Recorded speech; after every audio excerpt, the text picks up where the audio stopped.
Que Dios me los bendiga. Bueno, hemos llegado al final de este curso de apologética y pues vamos a tocar un tema muy interesante, muy importantísimo. Yo creo que este tema es el que nos va a sintetizar y nos va a dar realmente el espíritu de la enseñanza realmente de por cuál este tema de apologética lo incluimos en el currículum de SEDE. La apologética, ustedes se han dado cuenta que es pues un instrumento o es una área muy importante en la vida del cristiano para testificar de la verdad que es Cristo. Y gracias a Dios, pues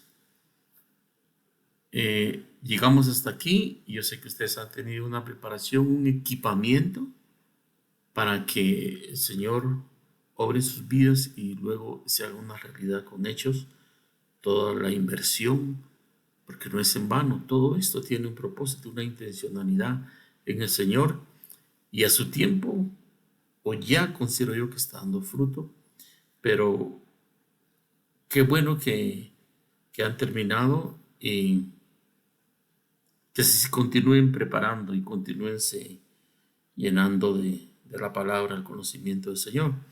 Recuerdo que Pablo decía, creo que es a Timoteo, le decía, mira, olvidé unos pergaminos, unos rollos, te encargo que me los traigas. Es decir, él ya estaba de edad ya grande, ya muy avanzado, y aún así, él seguía siempre creciendo en el conocimiento del Señor, porque es insondeable, inescrutable el conocer del Señor, ¿verdad? Así que vamos a entrar entonces a este tema, ¿verdad? De apologética, recordando la palabra apologética, ¿va? Del griego apología. Esta palabra apologética la encontramos en sus derivaciones y sus sinónimos 17 veces en el Nuevo Testamento. Y pues, ¿qué sentido tiene esa palabra? Es una defensa y es en un término judicial que implica una argumentación razonada, justificación o defensa, ¿verdad? En este caso, estamos viendo apologética cristiana y del Nuevo Testamento. Muy bien.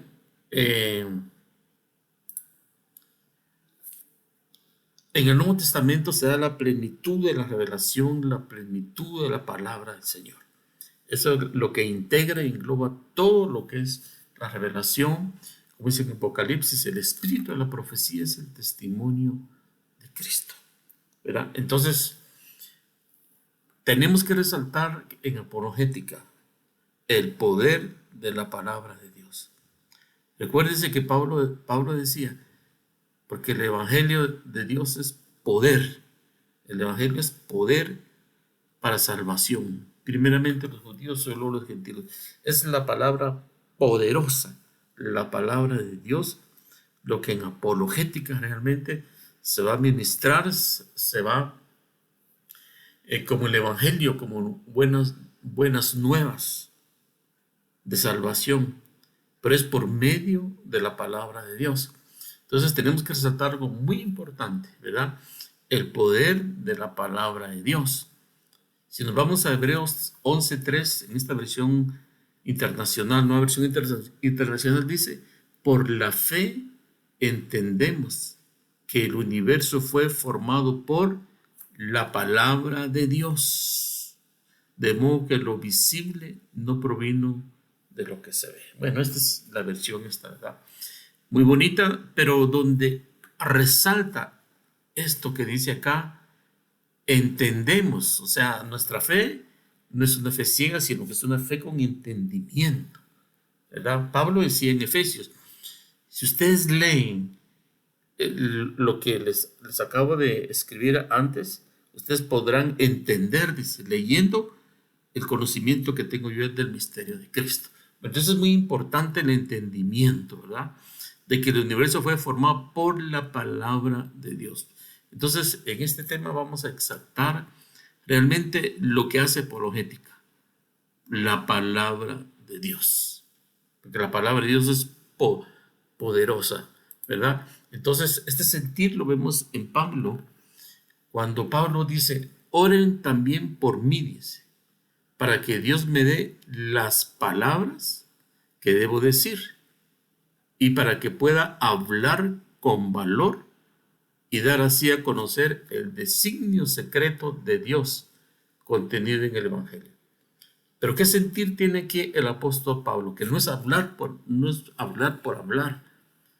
Pablo resalta aquí que al abrir su boca, en el caso de la apologética, en el caso de testificar de la palabra de nuestra fe, de nuestro Dios, de Jesucristo, nuestro Redentor, es importantísimo, o la base, el fundamento, la palabra de Dios. Pablo tenía ese temor y temblor cuando llegaba a Corintio, decía, con temor y temblor, ¿verdad? ¿Por qué? Porque él sabía que lo que llevaba era un mensaje no de él, sino de parte de Dios. Es un mensaje sublime que está en vasos de barro, ¿verdad?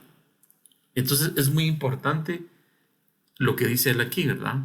Oren también por mí para que Dios me dé las palabras que debo de decir. O sea, no es nuestra palabra, no es nuestra lógica, no es nuestra inteligencia, no es nuestra retórica, no es nuestra filosofía, es la palabra de Dios para que pueda hablar, dice, con valor y dar así a conocer el designio secreto de Dios. Es muy importante. Pablo estaba consciente, ¿verdad?, de que la palabra tenía que habitar en su corazón y al abrir en su boca, pues esa palabra debía de fluir, que es palabra de Dios, ¿verdad? Lo mismo que decía el Señor, mis palabras son vida, mis palabras son espíritu, ¿verdad? Entonces, aquí vemos otras citas que nos testifican de lo que es el poder de la palabra en la apologética, ¿verdad? Dice, por lo tanto quiero que sepan que nadie que habla por el Espíritu de Dios maldice a Jesús. En otra versión dice, Jesús es anatema. Y nadie puede decir que Jesús es el Señor, dice, nadie puede decir, o sea, hablar, ¿verdad? Nadie puede decir que Jesús es el Señor, excepto por el Espíritu Santo. Clave, ¿verdad? Nadie puede decir que Jesús es el Señor, excepto por el Espíritu Santo. O sea, es por el Espíritu Testamento. Es muy importante entonces la apologética en el Nuevo Testamento. Aquí tenemos otra cita. Hechos 4, 8 al 11. Pedro dice, lleno del Espíritu Santo, les contestó. ¿Cómo les habló Pedro? ¿Cómo les contestó ante el argumento, la evidencia, aquel gran milagro que por el poder de Dios se estaba manifestando delante del pueblo de Israel? Dice, Pedro, lleno del Espíritu Santo, les contestó. O sea, para contestar, como decía Pablo, que en su boca haya palabra de Dios. Dice Pedro, jefes del pueblo y ancianos, ustedes nos preguntan acerca del bien hecho a un enfermo para saber de qué manera ha sido sanado. Pues bien, dice, declaramos ante ustedes y ante todo el pueblo de Israel que este hombre que está aquí, delante de todos, ha sido sanado en el nombre de Jesucristo de Nazaret, el mismo a quien ustedes crucificaron y a quien Dios resucitó. Y luego continúa, ¿verdad? Usted puede seguir leyendo esa narración, cómo se exalta Jesucristo y cómo exalta al Padre por el poder que es manifestado y ahora en sus apóstoles, ¿verdad? Pero todo por el poder de la palabra de Dios y por lo tanto debían de estar ellos llenos del Espíritu Santo. Otra cita, Hechos 7:55. Hablando de Esteban, ¿verdad? Usted conoce ya la historia de Esteban, pero veo cómo resalta aquí el Espíritu Santo con la palabra del Señor. Dice, pero Esteban lleno del Espíritu Santo, puesto los ojos en el cielo, vio la gloria de Dios y Jesús que estaba a la diestra de Dios. Y dijo, he aquí, veo los cielos abiertos y el Hijo del Hombre que está a la diestra de Dios. Entonces ellos dando grandes voces se taparon los oídos y arremetieron en contra de él. ¿En contra de qué? En contra de aquella palabra que moraba en Esteban y él abriendo su boca testificaba. Eso es lo que decía Pablo, que cuando abramos nuestra boca, sea por el poder del Espíritu Santo, testificando realmente con la verdad, que es la palabra del Señor. Luego vamos a otra cita. Entonces, aquí dice que la palabra de Cristo es, habite en abundancia en vosotros. Que la palabra de Cristo habite como en abundancia. O sea que puede haber escasez también de abundancia, o escasez, perdón, y no abundancia en vosotros. Con toda sabiduría, enseñándonos y amonestándonos unos a otros con salmos, himnos y canciones espirituales, cantando a Dios con acción de gracias en vuestros corazones. Colosenses 3:6. Pero es muy importante que también esa palabra debe de habitar en abundancia, para que a la hora de abrir nuestra boca podamos testificar y el Espíritu Santo hay ese conocimiento, esa verdad, esos ríos de agua viva morando en nosotros. Por eso Pablo decía en la carta a los Efesios, más bien sed llenos del Espíritu Santo, y cada quien hable verdad con su boca, porque somos miembros los unos de los otros. Entonces, ¿de qué vamos a hablar en la apologética? Verdad, verdad, verdad. Entonces, ejemplo, en Hechos 2:4 dice, cuando el día del Pentecostés, dice, descendieron como lenguas de fuego, como llamas de fuego, y se posaron sobre cada uno de los discípulos que estaban ahí en el aposento alto.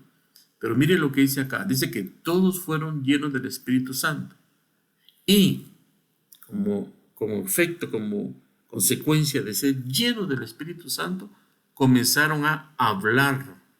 ¿Comenzaron qué? A hablar en otras lenguas. ¿Pero qué hablaban ellos?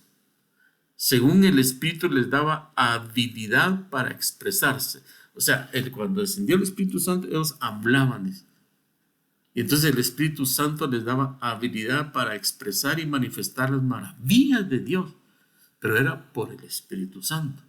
O sea, esa habilidad, conforme el Espíritu les daba habilidad para hablar del reino, de las maravillas de Dios, esa boca se abría, pero como no un hablar carnal, un hablar natural humano, sino era un hablar por el Espíritu Santo, palabra de las maravillas, exaltando al Señor. Eso es muy importante. Entonces, la habilidad viene por el Espíritu Santo. Bien, aquí hay otra cita en Mateo 10:20, donde nos habla el evangelista Mateo.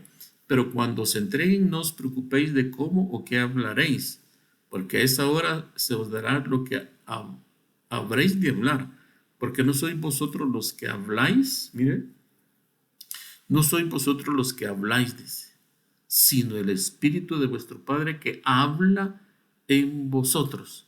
Por eso es muy importante que la palabra debe de habitar en abundancia en nosotros, y tenemos que para eso redimir el tiempo, o sea, aprovecharlo, invertirlo bien con el conocimiento, el conocer de la palabra del Señor. Entonces aquí dice, no sois vosotros los que habláis, sino el Espíritu de vuestro Padre que habla en vosotros.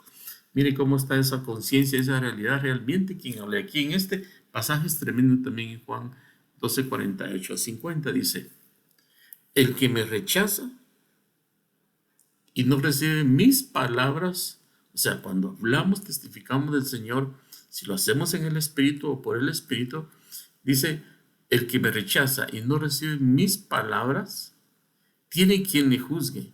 La palabra que he hablado, ella lo juzgará en el día postrero, porque yo no he hablado por mi propia cuenta. El Padre que me envió, Él me dio también mandamiento de lo que he de decir y de lo que he de hablar. Eso es muy importante en la apologética. ¿Qué es lo que voy a decir? ¿Qué es lo que voy a hablar? ¿De quién voy a hablar y para quién voy a hablar? ¿Y de quién es esa palabra? ¿Verdad? Por eso dice que yo sé que su mandamiento es vida eterna. Esa palabra es poderosa, ¿ah? Para vida eterna. Así pues, lo que yo hablo, lo hablo como el Padre me lo ha dicho. O sea que no es hablar por hablar, no es con argumentos, con razonamientos, con lógica humana, no es contra nuestro positivismo, nuestra filosofía o nuestra habilidad, como decía, nuestra retórica. No vamos a convencer a nadie. Es la palabra de Dios la que va a tocar ese corazón. Es Dios hablando con su palabra, es su mandamiento. como dice acá, que su mandamiento es vida eterna. Así pues, lo que yo hablo, lo hablo como el Padre me lo ha dicho, la guianza que voy a hablar. Por eso es muy importante la llenura del Espíritu Santo. Otro texto aquí muy, de mucha enseñanza en la apologética. Estamos viendo apologética ya en el Nuevo Testamento, ¿verdad? Que es muy importante, por lo tanto, por el contexto del texto anterior, es muy importante esta figura aquí también. Dice que la apologética debe de ministrarse con espíritu pastoral o desde una perspectiva o sentido pastoral. ¿Por qué? Porque el Señor dice que vino a salvar lo que se había perdido. No vine a condenar, sino a salvar. Entonces debemos interesarnos profundamente por las personas perdidas, en lugar de preocuparnos únicamente por rebatir sus argumentos. O sea, ¿cómo se ministra en la apologética? Se ministra en una perspectiva o en un sentido pastoral, ¿verdad? Que lo importante es la salvación. Lo importante es que esta palabra llegue al corazón y traiga arrepentimiento, y un cambio y una salvación, y un perdón de pecados. Ese es el propósito y intención de la apologética. No solo argumentar por argumentar, ¿verdad? Y aquí tenemos otras citas, Juan 12:47. Si alguno oye mis palabras, dice, mis palabras, y no las guarda, yo no lo juzgo, porque no vine a juzgar al mundo, sino vine a salvar al mundo. O sea, el Señor vino a salvar el mundo. Esa es la apologética, ¿verdad? Juan 3:17. Porque no envió Dios a su Hijo al mundo para condenar al mundo, sino para que el mundo sea salvo por él. Por eso es muy importante en la apologética tener ese sentido del Espíritu, ¿verdad? De ministrar ese argumento, esa defensa del Evangelio a manera pastoral, diría también sacerdotal de intercesión. Esa palabra de salvación, muy importante. Entonces, ¿por qué? Porque la palabra de Dios contenida en la Escritura, en la Biblia, ¿va? Es la máxima autoridad en cuestión de fe y de conducta. Toda la Escritura es útil para corregir, para instruir, para enseñar, para redarguir. O sea, esa es la Escritura, está el contenido de esa palabra que debe fluir en la apologética del Nuevo Testamento. ¿Ah? Nos capacita para no pecar. ¿Quién va a redarguir al mundo de pecado? ¿Verdad? ¿Qué argumento humano? No hay ningún argumento humano. Tiene que ser por el poder de la palabra del Señor. ¿Quién va a alumbrar el entendimiento de las personas? Su mente, su entendimiento, cegados, entenebrecidos, su mente, dice Pablo en los Efesios, su mente entenebrecida, ¿verdad? Por el Dios de este mundo con D minúscula. Entonces, pero la palabra es poderosa. La autoridad de la palabra que se transmite con fe hacia los corazones no entendidos, ¿verdad? Es poderosa, dice. Es poder de Dios para salvación. Es la máxima autoridad de la palabra. Ese es el sentir de la administración de la apologética en el Nuevo Testamento, ¿verdad? Aquí tenemos un ejemplo, ¿verdad? En este ejemplo vemos una lámina aquí, vemos a Martín Lutero, ¿verdad? Aquí a esto le llaman la dieta de Worms, que en alemán es Worms, que dice, fue una asamblea de los príncipes del Sacro Imperio Romano Germánico llevada a cabo en Worms, Alemania, el 28 de enero al 25 de mayo de 1521. Fue precedida por el recién nombrado emperador Carlos V del Sacro Imperio Romano Germánico. ¿Ah? El aspecto históricamente más relevante de esta dieta fue la comparecencia de Martín Lutero, quien fue convocado para que se retractara de sus famosas tesis el 16 al 18 de abril. Aquí él está, ¿verdad? En apologética, él está haciendo apologética, defensa de su fe, defensa del verdadero evangelio, a la tradición, a la religión puramente humana, ¿verdad? A la tradición. Él dice, a menos que no esté convencido mediante el testimonio de las Escrituras o por razones evidentes, ya que no confío en el Papa ni en su concilio, debido a que ellos han errado continuamente y se han contradicho. Me mantengo firme en las Escrituras, a las que he adoptado como mi guía. Mi conciencia es prisionera de la palabra de Dios y no puedo ni quiero revocar nada reconociendo que no es seguro o correcto actuar contra la conciencia. Que Dios me ayude Amén, es apologética, ¿verdad? Martín Lutero, y vio usted pues la reforma y todo el contexto histórico que ya conocemos. Pues ese es un ejemplo muy bonito que encontré de apologética verdadera, ¿verdad? ¿Y qué procedió de ahí? ¿Qué salió de ahí de ese testimonio de Martín Lutero? Sola escritura. La Biblia es la máxima autoridad para el creyente. Tenemos la palabra profética más segura. Tenemos la palabra profética más segura. Tiene que haber convicción para que cuando nosotros, nuestra apologética, ministremos en el Espíritu de Dios, esa palabra es poderosa. Pero primero tiene que ser rema en nuestra vida. En nuestro corazón tiene que señorear esa palabra para que a la hora de transmitir esa palabra realmente haga el efecto para el cual el Señor la ha enviado. Entonces, solo escritura, ese es uno de los 5 principios o 5 solas de la Reforma Protestante. Significa solo la escritura y dice que solo la Biblia es la autoridad máxima a la cual el creyente puede apelar. Es la única regla de fe y conducta para el cristiano, ya que solo ella es palabra de Dios o contiene la palabra de Dios. ¿Qué dice aquí Pedro? La cita anterior, ¿verdad? Tenemos la palabra profética más segura. Por eso cuando testifiquemos tenemos que ir con fe, como dice Pablo y Pedro, no podemos negar lo que hemos visto, lo que hemos oído. Y hablamos porque hemos creído. Y hablamos lo que sabemos, como decía el Señor.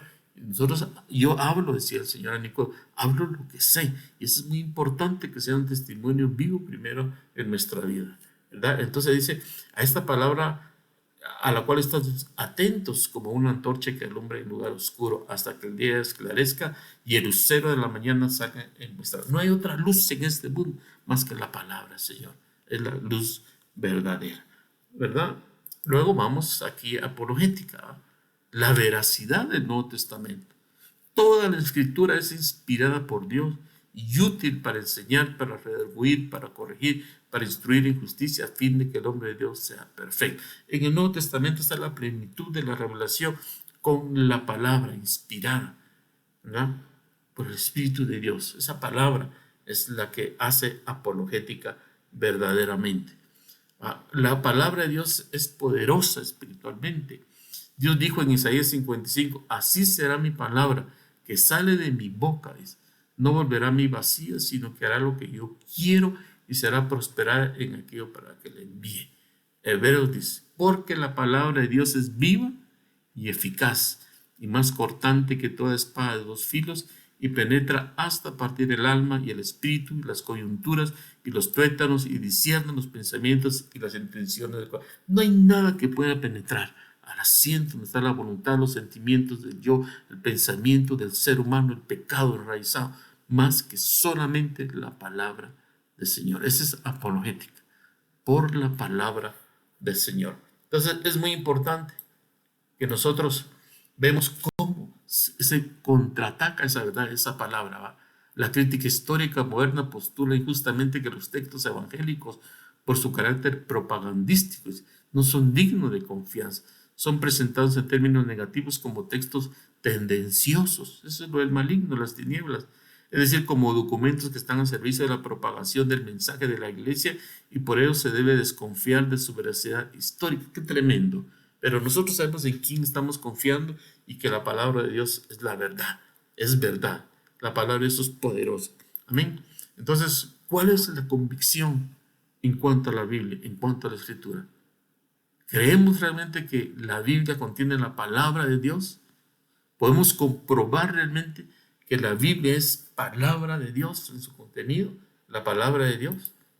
Pregunta apologética del Nuevo Testamento.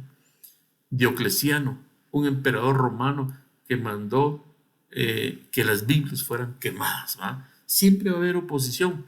El libro más perseguido, más cuestionado, más argumentado en contra de la verdad es la Biblia.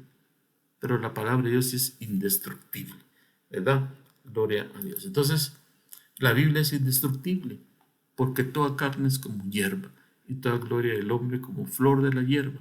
La hierba se seca y la flor se cae, mas la palabra del Señor permanece para siempre. Gloria a Dios. Muy bien, y ya para concluir, ¿verdad?